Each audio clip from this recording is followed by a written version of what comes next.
you pinpoint the problem, right, is actually distribution. And we're not talking about distribution through e-commerce and the other areas as well.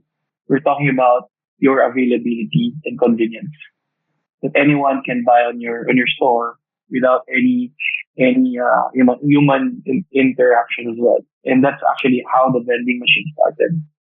So if you have a great product, the question is how you distribute it, right? And looking at the other countries, I just want to quote Steve C. To this. Siya actually naging inspiration ko. Sabi niya, if you want to do something, sabi niya, to the other countries, kung ano ginagawa nila, and dalhin mo sa Philippines.